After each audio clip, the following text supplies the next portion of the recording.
Davy Cooper, el inicio del misterio. El cielo siempre ha sido un símbolo de libertad.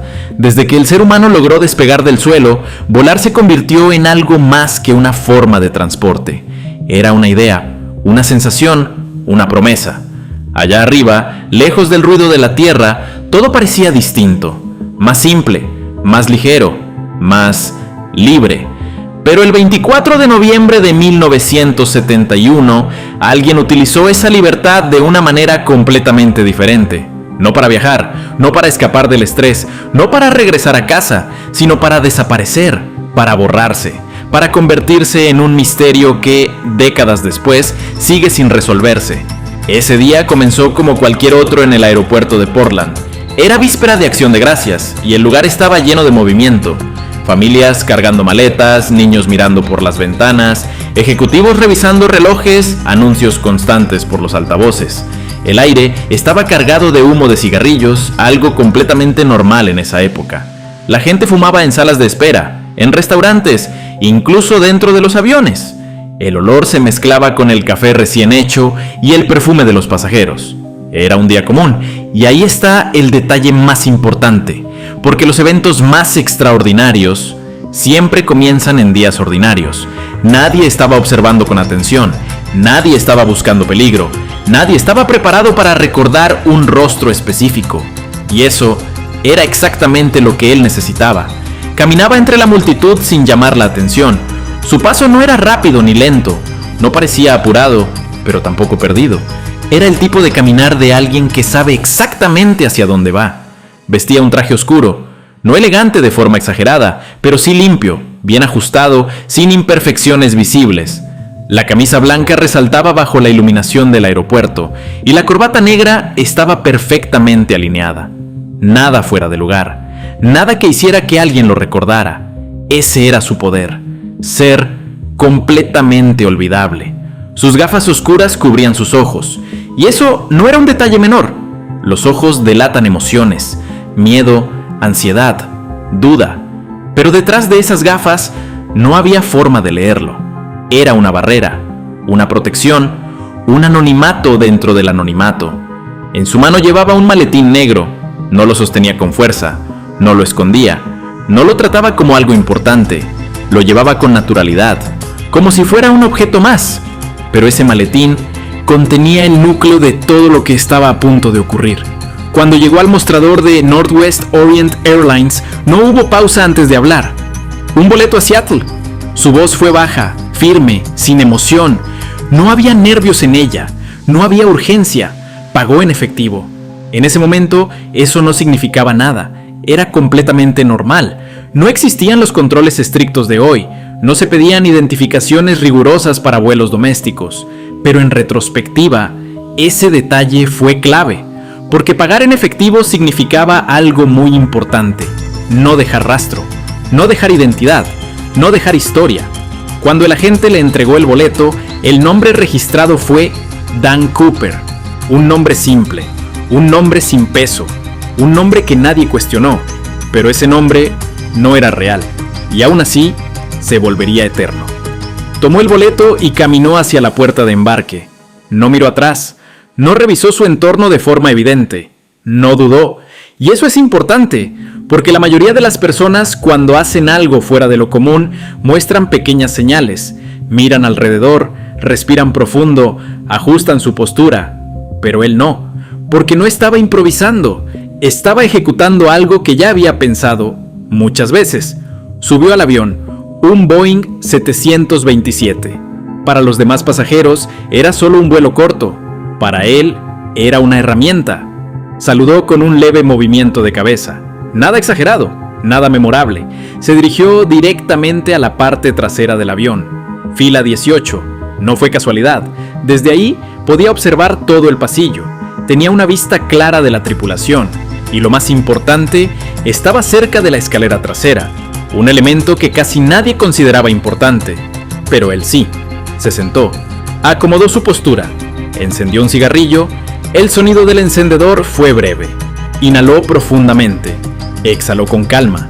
El humo subió lentamente, creando una pequeña nube que desaparecía en el aire de la cabina. Pidió un bourbon con soda. Cuando la azafata se lo entregó, él agradeció, pagó, incluso dejó cambio. Ese detalle quedó grabado en la memoria de quienes lo vieron, porque no encajaba con la imagen de un criminal. Era demasiado tranquilo, demasiado educado, demasiado normal. El avión comenzó a moverse, los motores aumentaron su potencia, el sonido creció, la vibración se hizo más intensa, y en segundos estaban en el aire. Desde ese momento, todo estaba en marcha. El vuelo duraba menos de 30 minutos. Eso significaba que cada segundo contaba. No había margen para errores. No había tiempo para improvisar. Durante los primeros minutos, Cooper no hizo nada. Solo observó, escuchó, midió, esperó. Como alguien que entiende que el momento correcto lo es todo. Y entonces, cuando el avión alcanzó estabilidad, actuó. Llamó a la azafata, Florence Schaffner. Ella se acercó con la rutina de quien ha hecho ese trabajo cientos de veces. Él le entregó una nota doblada. Nada dramático, nada urgente, solo un pequeño papel. Florence, acostumbrada a recibir números de teléfono o mensajes de pasajeros, la guardó sin leerla. Un error pequeño, pero decisivo. Entonces él se inclinó ligeramente hacia ella. Su voz fue baja, calmada, controlada. Señorita, será mejor que lea esa nota. Tengo una bomba. En ese instante, todo cambió. El tiempo dejó de sentirse normal. El aire se volvió pesado. Florence sacó la nota. La abrió. Sus ojos recorrieron las palabras lentamente. Tengo una bomba en mi maletín. Quiero que se siente conmigo. No gritó. No corrió. Porque él no le dio espacio para hacerlo. Se sentó. Él abrió el maletín ligeramente. Dentro, cilindros rojos, cables, un dispositivo que parecía completamente funcional. Real o no, no importaba. Porque en ese momento, nadie estaba dispuesto a arriesgarse. Y eso le daba todo el control. Pero lo más inquietante no era la amenaza. Era su calma. No estaba nervioso. No estaba alterado. No estaba desesperado. Estaba en control total. Como alguien que no está cometiendo un crimen, sino ejecutando un plan perfectamente diseñado. Y lo que vino después no fue caos, fue precisión. Pidió $200,000 en billetes de 20. No era casualidad. Billetes pequeños son más fáciles de usar, más difíciles de rastrear, más discretos. Pidió 4 paracaídas, no 1, 4. Y eso fue una jugada brillante, porque obligaba a las autoridades a asumir que podría llevar a alguien más. Eso eliminaba cualquier posibilidad de sabotaje. Pidió combustible, pidió rapidez, pidió silencio. Mientras tanto, los pasajeros seguían sin saber nada. El avión seguía siendo aparentemente normal, y eso era exactamente lo que él quería. El avión seguía avanzando por el cielo. A simple vista, todo parecía normal. Los pasajeros conversaban en voz baja, algunos miraban por la ventana, otros hojeaban revistas, algunos simplemente cerraban los ojos intentando descansar en ese vuelo corto hacia Seattle. Nadie sabía lo que estaba ocurriendo, nadie sentía el cambio, porque el verdadero control no se nota, y él lo entendía perfectamente. Mientras la mayoría vivía ese momento como un trayecto más, en la parte trasera del avión, todo era distinto. El ambiente era denso, silencioso, cargado de una tensión invisible que solo unos pocos podían sentir. Florence permanecía sentada junto a él. Su respiración era controlada, pero no tranquila. Sabía que cualquier movimiento en falso podía cambiarlo todo, y él lo sabía también, pero no la presionaba, no levantaba la voz, no hacía gestos bruscos, solo hablaba cuando era necesario, y cuando lo hacía, cada palabra tenía peso. Escriba esto. Su tono no era agresivo, era firme, como alguien que está acostumbrado a dar instrucciones y a que se cumplan. Florence tomó papel. Sus manos, aunque ligeramente tensas, obedecían. Cada palabra que él dictaba era clara, sin dudas, sin correcciones. Eso es importante, porque alguien que improvisa se equivoca. Alguien que inventa sobre la marcha duda. Pero él no. Sabía exactamente qué decir. Antes de decirlo, pidió los $200,000, pidió los 4 paracaídas, pidió el camión de combustible, pero también pidió algo más, algo que no todos notaron en ese momento: tiempo. Tiempo para que todo se preparara. Tiempo para que nadie actuara precipitadamente. Tiempo para que su plan siguiera su curso perfecto. Mientras la nota era llevada a la cabina, el piloto y la tripulación comenzaron a entender la magnitud de lo que estaba ocurriendo. La información fue transmitida, primero con cautela, luego con urgencia controlada. En tierra, el FBI fue alertado, pero incluso ellos no estaban frente a un caso común, porque normalmente un secuestrador muestra señales claras, nervios, impulsividad, errores, pero este hombre no mostraba nada de eso. Era paciente, calculado y sobre todo predecible en su lógica, pero no en su identidad. Ese contraste lo hacía peligroso. En la cabina, el piloto mantuvo la calma. La comunicación con tierra se volvió constante. Las autoridades comenzaron a organizar la respuesta.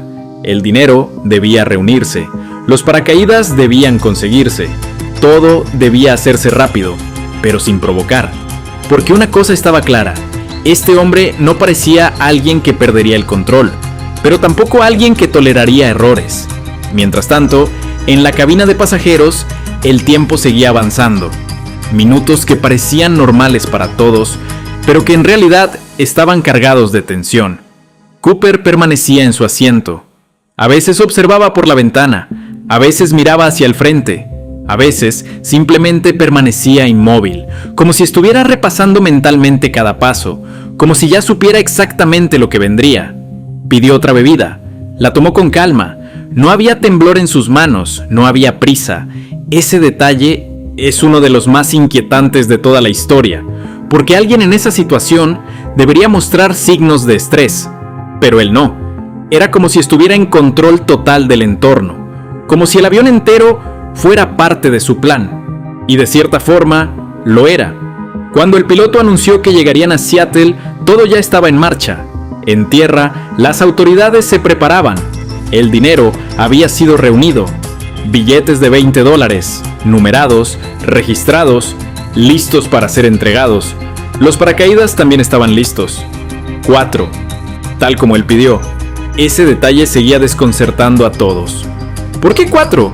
¿Planeaba llevar a alguien? ¿Era una estrategia? ¿Era una distracción?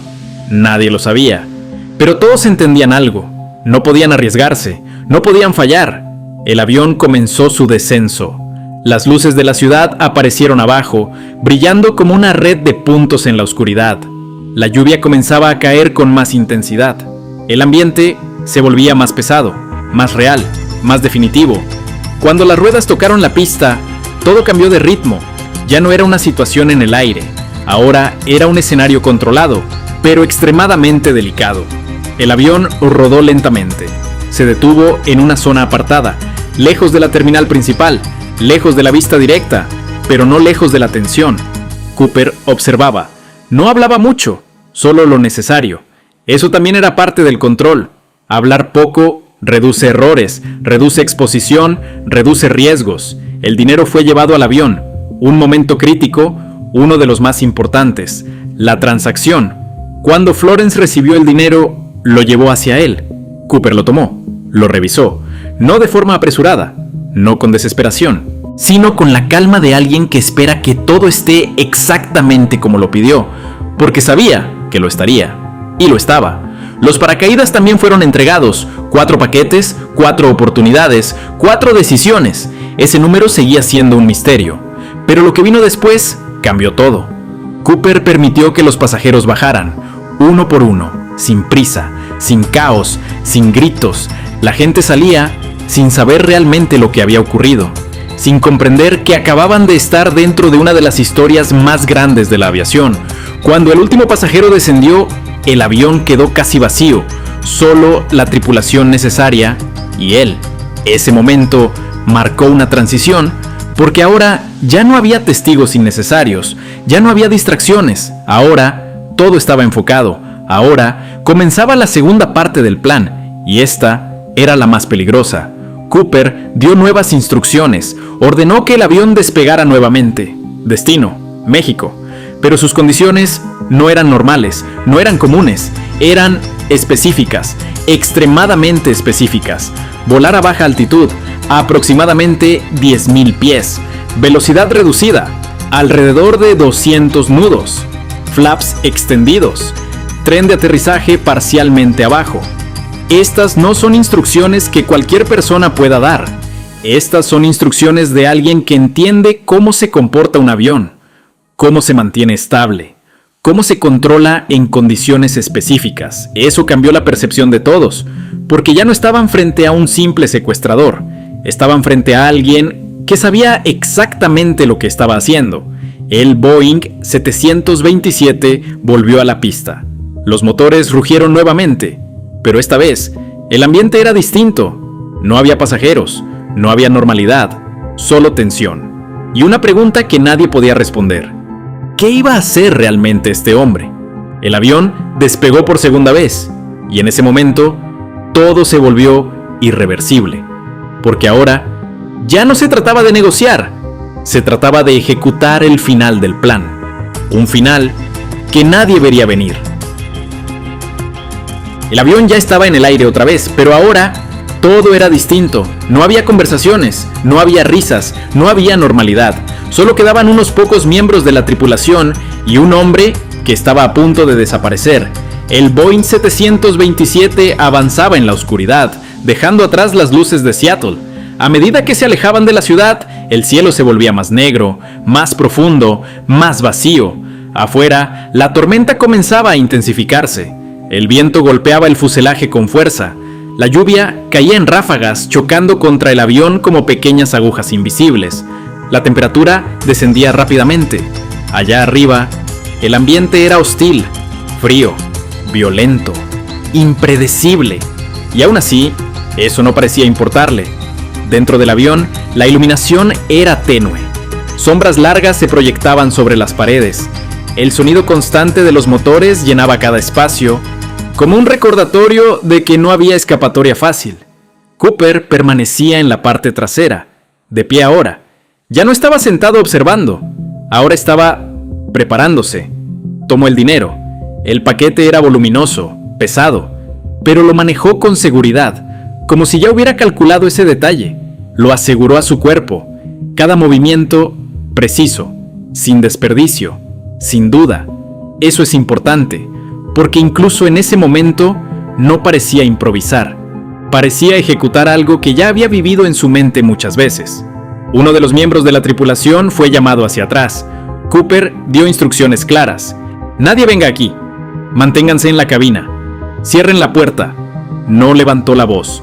No amenazó de forma exagerada, pero había algo en su tono que no dejaba espacio para cuestionarlo.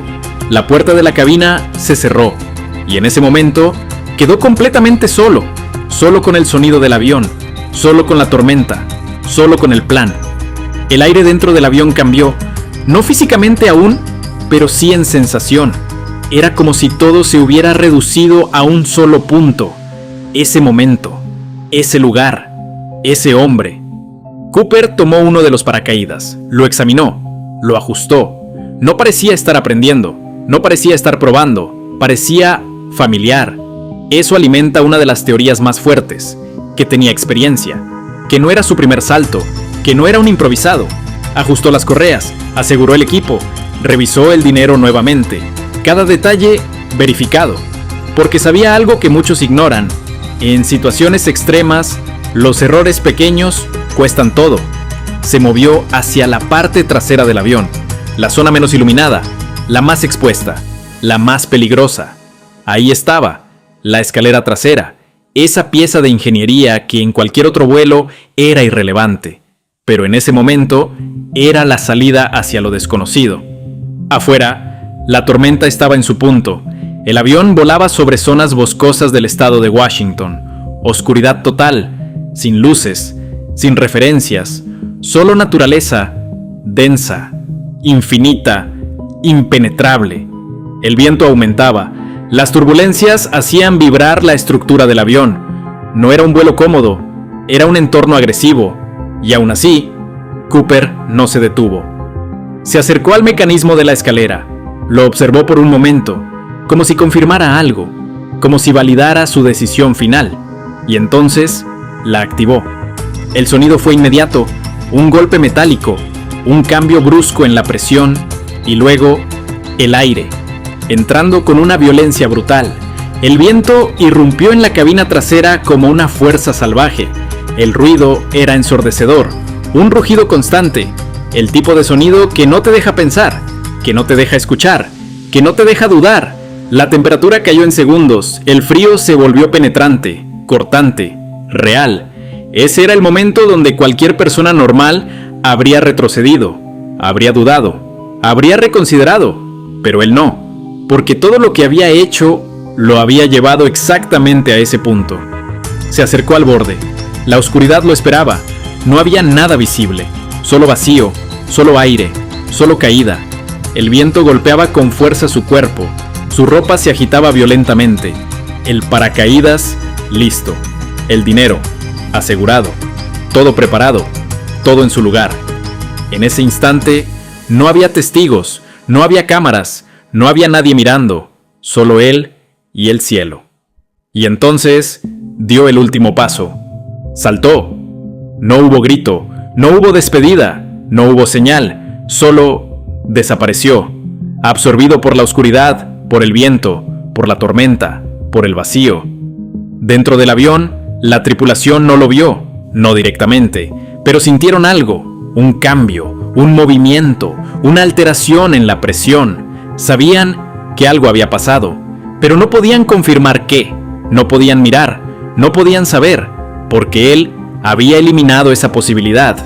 El avión continuó su vuelo, pero ahora sin él, sin el hombre que había tomado control de todo, sin el centro de la atención. Solo quedaba el eco de lo ocurrido. Cuando finalmente informaron lo sucedido, ya era tarde, demasiado tarde. Las autoridades reaccionaron inmediatamente. El FBI activó una de las búsquedas más intensas de la historia. Helicópteros, equipos en tierra, rastreo en bosques, revisión de ríos, análisis de posibles zonas de aterrizaje. Pero había un problema, uno enorme. Nadie sabía exactamente dónde había saltado. El avión había estado en movimiento, la tormenta afectaba la trayectoria, el viento podía haber desviado su caída. El terreno era denso, hostil, inmenso. Era como buscar una aguja en un océano de árboles. Días pasaron, luego semanas, luego meses, y no encontraron nada, ni cuerpo, ni paracaídas, ni restos claros. Era como si el hombre nunca hubiera existido. Pero sí existió, porque dejó algo atrás, una historia, un enigma, una pregunta que nadie pudo responder. ¿Sobrevivió? Esa es la pregunta que lo cambia todo, porque saltar en esas condiciones, de noche, con tormenta, con frío extremo, sobre terreno desconocido, no es algo sencillo, no es algo seguro, no es algo que garantice supervivencia. Pero tampoco es imposible. Y ese es el problema, porque no hay prueba de que muriera, pero tampoco hay prueba de que viviera. Solo hay ausencia. Y en esa ausencia nació la leyenda de D.B. Cooper. Después del salto vino el silencio, un silencio pesado, incómodo, casi irreal, porque en situaciones como esa uno espera encontrar algo, una señal, un rastro, una respuesta. Pero aquí no hubo nada. El Boeing 727 continuó su vuelo durante varios minutos más, como si nada hubiera pasado, como si aquel hombre nunca hubiera estado ahí. Dentro de la cabina, la tripulación seguía los protocolos, pero todos sabían algo difícil de explicar. El avión ya no estaba bajo amenaza, pero tampoco estaba en calma. Había una sensación persistente, como si algo no hubiera terminado realmente, como si la historia apenas estuviera comenzando. Cuando finalmente aterrizaron, la noticia ya había comenzado a expandirse. Primero entre las autoridades, luego entre los medios, y finalmente al mundo. Un hombre había secuestrado un avión, había recibido dinero, había saltado en pleno vuelo y había desaparecido sin dejar rastro. El FBI no tardó en reaccionar. Se abrió una investigación inmediata, un caso que con el tiempo se convertiría en uno de los más extensos y complejos de su historia. Agentes fueron enviados a la zona estimada del salto, Bosques densos del estado de Washington, terreno irregular, oscuro, húmedo, frío. Un lugar donde incluso caminar es difícil. Buscar algo ahí era otra historia. Helicópteros sobrevolaron la zona. Equipos en tierra avanzaban entre árboles, barro y vegetación espesa. Se revisaron ríos, se analizaron posibles trayectorias, se calcularon velocidades de viento, altitudes, desviaciones. Pero había un problema fundamental. No había un punto exacto, solo estimaciones, y en un terreno así, una pequeña diferencia cambia todo. Días pasaron, nada. Semanas, nada. Meses, nada.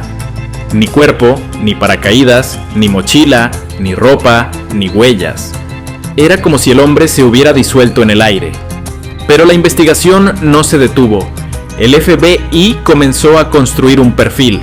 Edad estimada, altura, comportamiento, forma de hablar, detalles pequeños que en conjunto podían formar una imagen.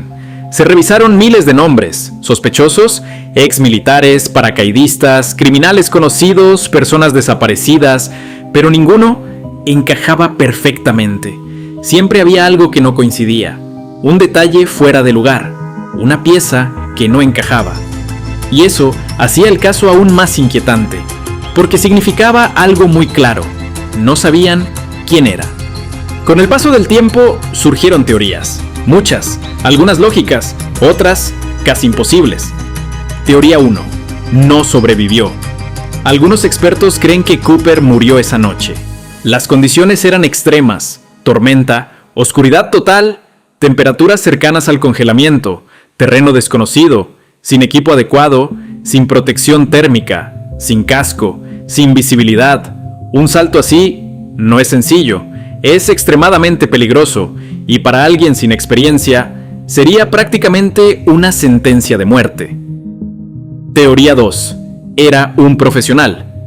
Otros creen lo contrario, que Cooper no solo sobrevivió, sino que sabía exactamente lo que hacía, que tenía experiencia militar, que entendía los paracaídas, que conocía el comportamiento del avión, que eligió el momento exacto para saltar, que calculó el viento, la altitud, la zona, que todo fue planeado. Y si eso es cierto, entonces no fue un salto desesperado, fue una ejecución perfecta. Teoría 3.